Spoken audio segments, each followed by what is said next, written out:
கைகாரியங்கள் எல்லாம் நடைபெற்று இப்பொழுது ஸ்பர்ஷாபுதி அப்படின்னு சொல்லக்கூடிய ஒரு அற்புதமான நிகழ்வு நடைபெற்றது.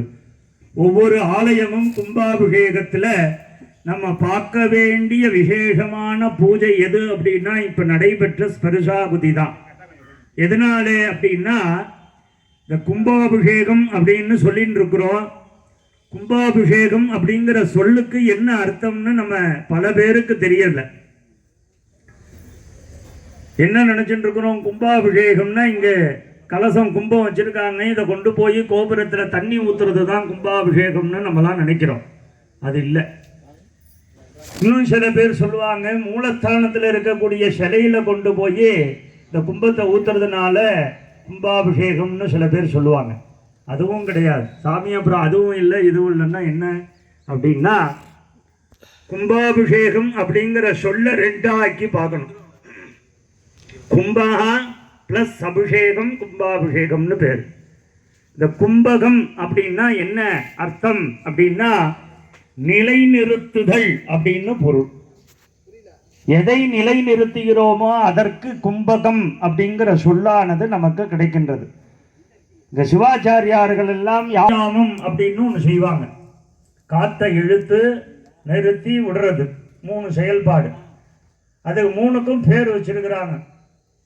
ரேச்சக கும்பக பூரக கிருபைனா அப்படின்னு சொல்லுவாங்க. ரேச்சகம் அப்படின்னா வெளியிலே இருக்கக்கூடிய நல்ல காற்றை உள்ளே இழுப்பதற்கு ரேச்சகம் அப்படின்னு பேர்.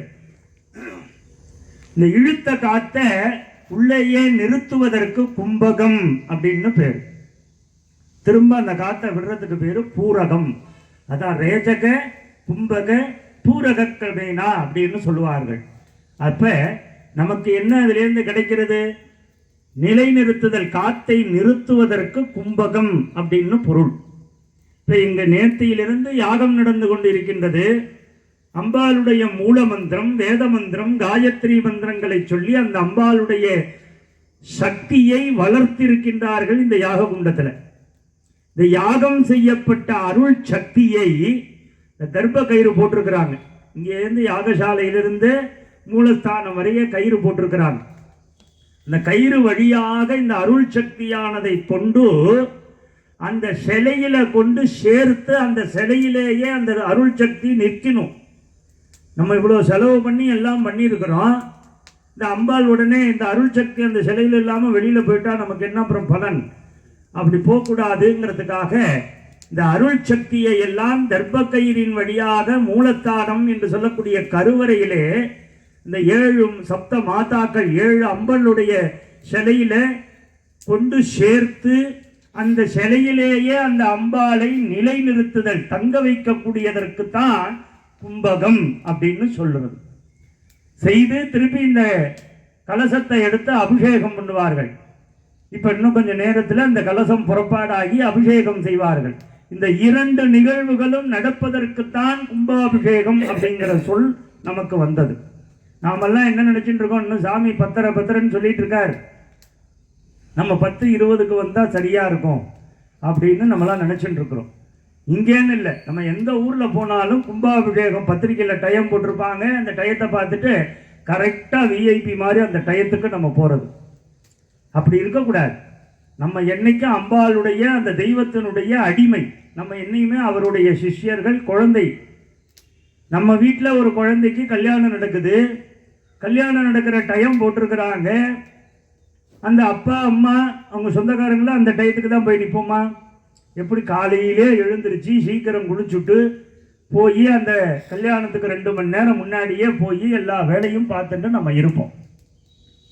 அது மாதிரி நம்மலாம் இருக்கணும். நம்ம ஆலயம், நம்ம அம்பாள், அப்பதான் நமக்கு கும்பாபிஷேக பலன் கிடைக்கின்றது. சில பேர் நினைப்பாங்க, எத்தனையோ கோயில் கும்பாபிஷேகத்துக்கு போறேன், இன்னும் எனக்கு கஷ்டம் தீரலேம்பாங்க. எப்படி பார்த்தேன்னா தெரியும், அந்த தண்ணி ஊத்துற டயத்தில் போய் நின்று பார்த்துட்டு வருவாங்க. அப்படி இருக்கக்கூடாது. என்னைக்குமே இந்த ஸ்பர்ஷாகுதின்னு நடக்கக்கூடிய இந்த 3 தடவை போயிட்டு வருவாங்க. இந்த ஸ்பர்ஷாகுதி அருள் சக்தியை ஒரே தடவையில் கொண்டு போய் சேர்க்க முடியாது, அவ்வளோ சக்தி. அதை 3 பாகங்களாக பிரித்திருக்கின்றார்கள்.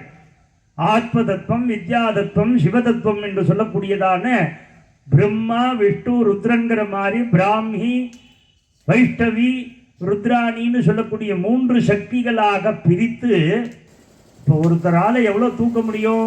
ஒரு 5 கிலோவை வெயிட்டை தூக்கலாம், 10 கிலோவை தூக்க முடியும். 50 கிலோவை கொடுத்தா தூக்க முடியுமா? நம்மளால முடியாது. அப்போ என்ன பண்ணணும்? அந்த கட்டை பிரிக்கணும். அதை கொஞ்சம் கொஞ்சமாக ஒரு 10 கிலோவாக கட்டணும். கட்டினோம்னா தூக்கலாம் ஈஸியாக. அதுபோல் இந்த அம்பாளுடைய அருள் சக்தி இந்த யாகத்தில் நிறைந்து இருக்கின்றது.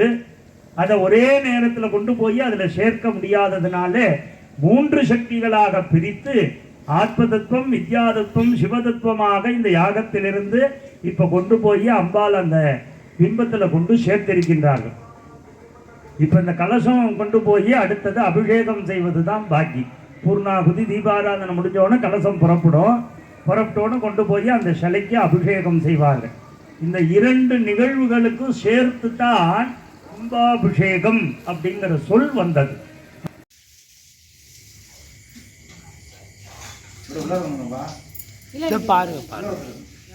பாரு ஒண்ணு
இங்கே பாரு.